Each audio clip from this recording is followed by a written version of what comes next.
మీ జీఐఈటీ ఇప్పుడు జీజేయుగా మారింది. 2000కు పైగా ప్లేస్మెంట్స్, ఐపీఎం, కేపీఎంజీ వంటి సంస్థలతో ఇంటిగ్రేటెడ్ కోర్సులు, యూపీఎస్సీ కోచింగ్, అడ్మిషన్లు ఓపెన్. ఒక్క అధికారి, ఒకే ఒక్క నిర్ణయం భాగ్యనగర ముఖచిత్రాన్నే మార్చేసింది.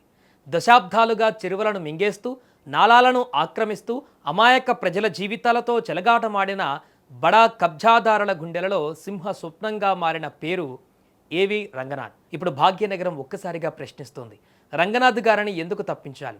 దశాబ్దాలుగా నరకం చూస్తున్న ప్రజలకు మంచి చేసినందుక, లేక ప్రభుత్వ భూములను, చెరువులను కబ్జాకోరల నుంచి రక్షించినందుక, పేదల కన్నీళ్లు తుడిచి భాగ్యనగరాన్ని కాపాడే ప్రయత్నం చేసినందుక? హైదరాబాద్ నగర ప్రజలు మాత్రం తమ గుండెలలో రంగనాథ్ పెద్దపీట వేశారు. మాకు ఈ ఆఫీసరే కావాలి అంటూ చిన్నా పెద్ద కాలనీల నివాసులు రోడ్లపైకి వచ్చి సంఘీభావ పాదయాత్రలు చేస్తున్నారంటే రంగనాథ్ పనితీరు అర్థం చేసుకోవచ్చు.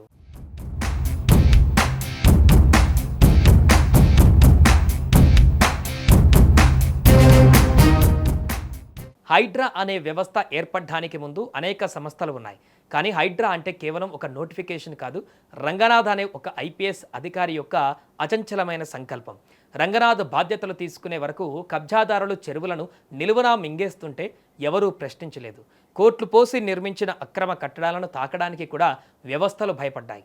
కానీ రంగనాథ్ రంగంలోకి దిగాక పరిస్థితి మారిపోయింది. ఎంతటి బడాబాబులైనా, రాజకీయ అండదండలు ఉన్నవారైనా సరే చట్టవిరుద్ధంగా చెరువులను, నాలాలను ఆక్రమిస్తే జేసీబీలు దింపేవారు. మూసీ, హుసేన్ సాగర్, గండిపేట, దుర్గం చెరువు పరివాహక ప్రాంతాలలో ఎకరాల కొద్దీ విలువైన ప్రభుత్వ భూములను కబ్జాదారుల కోరల నుంచి విడిపించారు. రాబోయే భావితరాలకు తాగునీరు, స్వచ్ఛమైన పర్యావరణం అందాలంటే ఈ చెరువులు మిగలాలని ఆయన తప్పించారు. హైడ్రా అంటే కూల్చడమే కొంతమంది చూస్తున్నారు.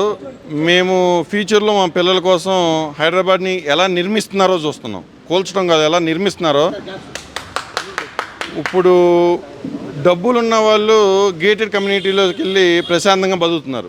కానీ పేద ప్రజలు రోడ్ల మీద నడుస్తుంటే ఈ వాటర్ కానీ, రోడ్లు కానీ, పార్కులు కానీ ఎంజాయ్ చేయాలంటే అవుట్స్కట్స్కి వెళ్తాం, కానీ ఎక్కడెక్కడికో వెళ్తున్నారు. కానీ హైదరాబాద్లో ఏమవుతుందంటే, మేము ఇప్పుడు రోజు సాఫ్ట్వేర్ ఫీల్డ్లో ఉంటూ మేము మా సాఫ్ట్వేర్ ఆఫీస్కి వెళ్ళినప్పుడు ఇక్కడ మనకు సున్నం చెరువు ఉండేది, చాలా దరిద్రంగా ఉండేది, వెళ్ళటానికి కూడా ఇబ్బందికరంగా ఉండేది. రేపు పొద్దున అది ఆల్మోస్ట్ కంప్లీట్ అయింది. మా పిల్లల్ని తీసుకెళ్ళి అక్కడ ఎంజాయ్ చేయొచ్చు. మాకు గేటెడ్ కమ్యూనిటీ అవసరం లేదు దానికోసం. అలాగే మా ఇంటి పక్కన పార్కులు ఉన్నాయి, ఆ పార్కును క్లీన్ చేస్తున్నారు ఎంక్రోచ్మెంట్ జరుగుతుంటే. మాకు గేటెడ్ కమ్యూనిటీ కూడా అవసరం లేదు. దీన్ని బట్టి నేను గేటెడ్ కమ్యూనిటీ అనేది ఎందుకు వాడుతున్నానంటే, ధనికులకు కాదు పేద ప్రజలకి హైడ్రా అనేది ఏ విధంగా ఉపయోగపడుతుంది అనేది ఇది ఒక శాంపిల్.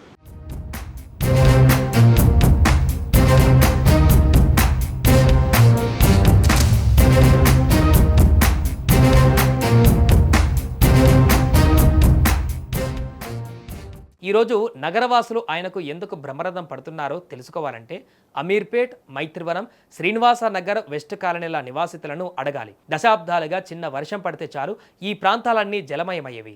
నీళ్లు ఇళ్లలోకి చేరి విద్యుత్ కోతలతో ప్రజలు నరకయాతన అనుభవించేవారు.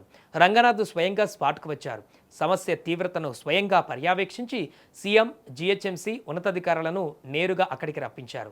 స్వర్ణ జయంతి కాంప్లెక్స్ ఎదుట ఉన్న నాలా పునరుద్ధరణ పనులను పరుగులు తీయించారు. దీని ఫలితంగా ఈ వర్షాకాలంలో ఆ కాలనీలు వరద భయం లేకుండా హాయిగా శ్వాస తీర్చుకోగలిగాయి.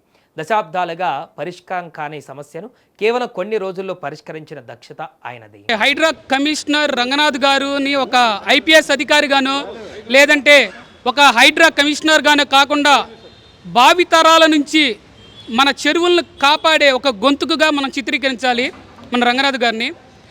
ఒకటి ఉంటుంది, కడుదీనులకు దీపమై, కఠినాత్ములకు శాపమై, నరరూప రాక్షసుల దక్షకుల భక్షకుల తలలు వంచే వజ్రాయుధమే హైడ్రా కమిషనర్ రంగనాథ్ గారు.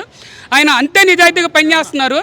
ఇక్కడ భవంతులను కూల్చడం చూస్తున్నారు, కానీ ఆ బుల్డోజర్ ద్వారా ఆ బుల్డోజర్ సౌండ్ వినిపిస్తుంది వీళ్ళకి. కానీ భావితరాలకి మనకు వచ్చే ఆ నీళ్ల సౌండ్ని ఎవరు గమనించట్లేదు. ఇప్పుడు ఈ కొత్త చట్టాలు పుట్టుకొస్తున్నాయి. ఎందుకని? ఒక నిజాయితీగా, ఒక ఎక్కడ కూడా కరప్షన్ లేకోకుండా, ఒక fearless, daring and dashing, dynamic కమిషనర్గా పనిచేస్తున్న రంగనాథ్ గారు పనిచేసేటప్పుడు, చిత్తశుద్ధితో పనిచేసేటప్పుడు ఇది మీరు కూల్చడానికి వీల్లేదని ఈ చట్టాలు గుర్తొస్తున్నాయి. కానీ ఇవే చట్టాలు ఎప్పటి నుంచో పుట్టుకొచ్చినాయి. కానీ చట్టాలు అనేవి రంగనాథ్ గారు వచ్చినప్పుడే పుట్టుకురాలి ఈ చట్టాలు అనేవి ఎప్పటి నుంచో ఉన్నాయి. కానీ అప్పుడు ఏం చేస్తున్నారు, అప్పుడు పర్మిషన్ ఇచ్చిన వాళ్ళు కానీ అప్పుడు చెరువులను పూర్తి చేసి అక్కడ కట్టాలు కట్టడానికి పర్మిషన్ ఇచ్చినప్పుడు ఈ చట్టాలన్నీ ఏం చేస్తున్నాయి, కళ్ళు మూసుకున్నాయా? చట్టం కళ్ళు మూసుకొని ఉంటుంది, నోరు చెవులు అన్నీ మూసుకున్నాయా? లేవు కదా.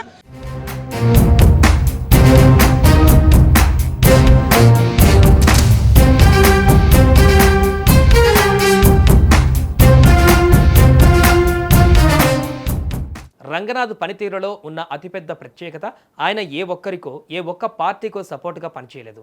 ఆయన దృష్టిలో ఉన్నది ఒకటే, హైదరాబాద్ నగరాన్ని వరద ముంపు లేని గ్లోబల్ సిటీగా మార్చడం. ఒకవైపు అక్రమ నిర్మాణాలను నేలమట్టం చేస్తూనే మరోవైపు పేదల సామాన్యుల హక్కులకు భంగం వాటిల్లకుండా జాగ్రత్త పడ్డం. భాగ్యనగరాన్ని భవిష్యత్తు తరాలు గర్వపడేలా తీర్చిదిద్దేందుకు ఒక దృఢమైనటువంటి పునాది వేశారు.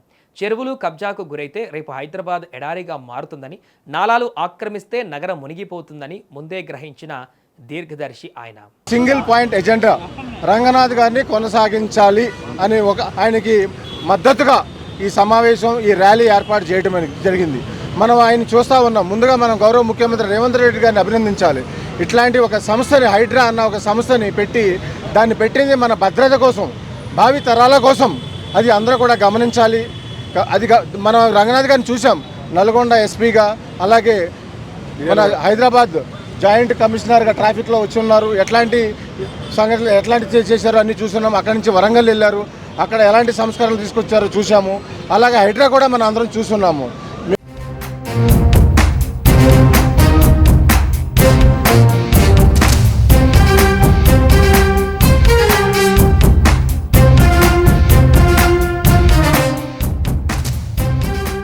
అందుకే ఇవాళ రంగనాథ్కి మద్దతుగా నగరంలో ప్రజా చైతన్యం పెళ్లివికింది. శ్రీనివాసనగర్ వెస్ట్ నుంచి ప్రారంభమైన సంఘీభావ పాదయాత్ర మైత్రివనం, స్వర్ణ జయంతి కాంప్లెక్స్, వెంగళరావు నగర్ ఆర్చ్ వరకు హోరెత్తింది. వయోవృద్ధులు, మహిళలు, యువకులు అంతా ఒకటై Ranganath sir we support you అంటూ గలమెత్తారు.